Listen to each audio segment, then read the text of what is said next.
अलीगढ़ महानगर के शाहजमाल ईदगाह परिसर में ईद उल जुहा बकरीद की नमाज हर्षोल्लास के साथ शांतिपूर्ण अदा की गई। मुस्लिम भाइयों ने जनपद देश दुनिया में अमन चैन की दुआ मांगी। दूसरी नमाज अदा होने से पूर्व ईदगाह के निकट नाले का पानी अचानक सड़क पर आ जाने से मुस्लिम समुदाय के लोगों में आक्रोश दिखा।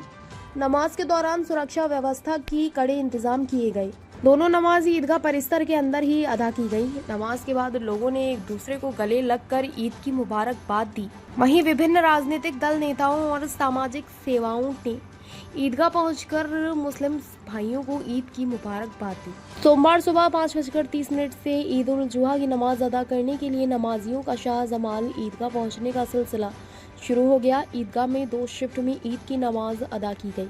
पहली नमाज 6:15 पर और दूसरी नमाज 7 बजे अदा की गई। ईद उल जुहा का पर्व आपसी भाईचारे और सौहार्द का संदेश देता है। यह पर्व एक दूसरे के लिए कुर्बानी देने का भी संदेश देता है। अलीगढ़ से राकेश वर्मा की। नहीं आना चाहिए था। नमाज के बाद किस तरह का पैगाम देंगे और ईद क्या पैगाम लेके आती है? देखिए, ईद का पैगाम अभी मैं अपनी तकरीर के दौरान कहा, ये मोहब्बत का पैगाम है, कुर्बानी का पैगाम है। और मैंने ये भी कहा था कि हर मोहब्बत जो है कुर्बानी चाहती है। अगर हमें किसी के साथ मोहब्बत है तो कहीं ना कहीं हमें थोड़ा सा कंप्रोमाइज़ करना पड़ता है और इसी का नाम मोहब्बत है। ये न समझा कि हम किसी तरीके से उसमें एहसास कमतरी मफलाही नहीं, ऐसा नहीं है। वही हुक्म में हमें दिया गया है, उसी के मुताबिक हम उस काम लेते हैं। तो बहुत सी जैसे जगह बहुत सी चीज़ों का नज़रअंदाज करना पड़ता है, तो इसी क्या कम हो गया। आज मैं पूरी उम्मत को, अपनी कौम को, अपने तमाम मुसलमान भाइयों को, वो अपने हम वतनों को भी वो आपस में प्यार मोहब्बत का माहौल पैदा करें और ईद अज़हा का जो सही पैगाम है वो आम करें। इस तरह से अब ईदगाह में 2 नमाजें हो रही हैं, आज 2 हो रही हैं। क्या मानते हैं आने वाले समय में? देखिए, आने वाले समय क्या है, इस तरह से नहीं बढ़ने का नहीं है, पता नहीं आइंदा क्या हालत हो, ये तो अल्लाह बच्चे जानता है। पैसे से कोई हम पेशन गोई नहीं कर सकते, लेकिन यह है कि जब हालात इस तरह हो जाते हैं तो हमें उसी के मुताबिक अमल करना पड़ता है। असल में चीज़ यह है, बहुत लंबी बात ये कि सड़कों पर नमाज़ पढ़ने की वैसे भी शरन इजाज़त नहीं है। हमारी मौलाना खरबे साहब, अल्लाह के रसूल ने जिन 7 जगह पर नमाज़ पढ़ने को मना फरमाया, इसमें रास्ते भी हैं। तो हमारे शौक़ नहीं है ये, लेकिन हमारी मजबूरी होती है। और मजबूरी ऐसी है, मजबूरी ये होती है जब मस्जिदें भर जाती हैं, हमारी ईदगाहें भर जाती हैं, तो वो नमाजी जो साल में बड़े एहतमाम के साथ यहाँ पे आए, वो कहाँ जाएँ? उनकी नमाज निकल जाती है। इसलिए सुनिए, इसलिए ज़रूरत इस चीज़ की है कि उनको नमाज़ पढ़ने का मौका दिया है। अब उस सड़कों पर नमाज़ पढ़ लेंगे, नमाज हो जाएगी। लेकिन आप शौकिया जाके नमाज़ पढ़ेगी तो समझिए नमाज का पूरे तरीके से मस्जिद भरी नहीं है, ईदगाहें भरी नहीं है, और लोग शौक़ में या शरारत में अगर बीच में सफ़र बना देंगे तो उनकी नमाज नहीं होगी, नहीं होगी, नहीं होगी। अच्छा, जिस तरह से आज व्यवस्थाएं की गई, पुलिस प्रशासन की व्यवस्था मुकम्मल दी थी, लेकिन नगर निगम के द्वारा जो व्यवस्था की गई, मैं नगर निगम से नगर निगम से क्या काशी साहब ने बताया था हमको कि पानी आ गया था। ये पानी जो है उनकी कुछ इसमें रही है, कोताही रही है, ये कोताही आइंदा नहीं होनी चाहिए। ठीक है।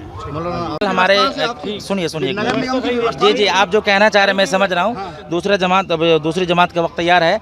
अभी हम तकरीबन 5 बजे से हैं, हमारे तमाम लोग हैं और यहाँ प्रशासन के भी लोग हैं। ऐन वक्त पे जब खुतबा शुरू हुआ, खुतबा शुरू होते ही जो है गंदे नाले का पानी जो बाहर आना शुरू हो गया, तो बड़ा मामला संगीन हो गया। ऐसा कैसे हो जाएगा? आने वालों के कपड़े ख़राब हो जाएंगे और ईद का मौका है, तो इमीडिएटली फ़ौरन जो है CO साहब से हमने अवगत किया और SSP साहब भी आए। तो जहाँ तक हमें ये समझ में आ रहा है, जब कल DM साहब और तमाम नगर आयुक्त वगैरह सब मौजूद थे, कप्तान साहब भी मौजूद थे, और इस बात की तवज्जो दिलाई गई कि सफाई सुथरा खास ख्याल रखा जाए और नालों का खास ख्याल रखा जाए। और हमारे इसके जो पार्षद हैं मुशर्रफ साहब, उन्होंने भी कहा था गंदे नाले खास ख्याल रखा जाए। लेकिन ऐन वक्त पे और खुतबे के वक्त पे इस तरह से पानी के बाहर आ जाना, ये मुझे समझ में नहीं आता है। ये शायद हो सकता है कि उनकी सोची बुझी साजिश है, या ये कि ऐसा ही हो गया। क्योंकि मैं कह सकता हूँ, चूँकि मैं सुबह से देख रहा हूँ, इंतजामात में लगा हुआ हूँ, लेकिन ऐन वक्त पे खुतबे के वक्त में गंदे पानी का बाहर आ जाना ये ठीक नहीं है, मुनासिब नहीं है। बिल्कुल ये मानी जा सकती है नगर निगम की लापरवाही मुकम्मल तौर पे, जबकि उनसे ये कहा गया कि आप जो इसका खास ख्याल रखें, जबकि मैं भी मौजूद था उस मीटिंग में। लेकिन पता नहीं ऐसे वक्त में इस तरह से गंदे पानी के बाहर आ जाना, ये मुकम्मल तौर पे नगर निगम की लापरवाही है। पहले से ईदगाह कमेटी और यहाँ के जो सम्भ्रांत लोग थे उनसे अपील कराई गई थी शहर मुफ्ती साहब से, और लोगों के सहयोग से, आपस में पुलिस प्रशासन के सहयोग से शासन की मंशानुसार नमाज संपन्न कराई गई। कोई भी सार्वजनिक स्थान पर नमाज नहीं पढ़ी गई और नगर निगम की टीम भी पूरा रात से ही सक्रिय रही, साफ़ सफाई व्यवस्था तो पूरा देखते रहे, छिड़काव वगैरह। और अभी इसके बाद भी हमारी 48 जगह नगर निगम की जो है पिकेट लगी हुई हैं, जो साफ़ सफाई पूरा देखेंगे। और निगम की भी लापरवाही देखने को पुलिस को लगना पड़ा और लगाने में पानी नहीं, वो थोड़ा सा हल्का सा चोक हुआ था, फिर उसके बाद तत्काल जो है वो सही हो गया। सड़क पर भी नमाज हुई, छत पर भी नमाज हुई? नहीं, सड़क पर कोई नमाज नहीं हुई, छतों पर भी कोई नमाज नहीं हुई है। शासन की मंशानुसार सार्वजनिक स्थानों पर कहीं नमाज नहीं पढ़ी। नमाज जो अदा की गई, किस तरह की तैयारियाँ की गई? देखिए, आज 17 तारीख को ईद की नमाज 2 पालियों में अदा की गई है और सभी तरह की व्यवस्था शरीर सुरक्षा के लिए एक कंपनी RF और एक कंपनी PSC भी यहाँ पे बुलाई गई थी। लोगों के सहयोग से सकुशल ईद की नमाज संपन्न यहाँ पर करवाई गई है। कितनी कंपनियों को लगाई गई थी और किस तरह की प्रशासनिक व्यवस्था है?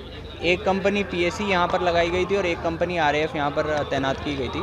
बाकी प्रशासन की ओर से भी नगर निगम की गाड़ियाँ यहाँ पर उपलब्ध थीं। लगातार यहाँ पर छिड़काव भी किया जा रहा था और साफ़ सफाई भी रखी जा रही थी, जिससे कि यहाँ पर लोगों को नमाज अदा करने में किसी भी प्रकार की कोई समस्या ना फेस करनी पड़े। शासन के आदेश थे कि खुले में नमाज सड़क पर ना अदा की जाए, तो उसको किस तरह पालन करेंगे? यहाँ पर शहर मुफ्ती साहब का आदेश था कि इसमें 2 पालियों में, एक पाली 6:15 बजे और दूसरी पाली 7 बजे में नमाज अदा की जाएगी। तो उसी का अनुपालन लोगों के सहयोग से पूरा करवाया गया और उसी के चलते शासन के जो निर्देश थे उनका भी हमने सख्ती से पालन करवाया। ताज़ा खबरों से जुड़े रहने के लिए हमारे चैनल को सब्सक्राइब करें और बेल आइकन को दबाना ना भूलें, ताकि हर खबर की नोटिफिकेशन आपको मिलती रहे।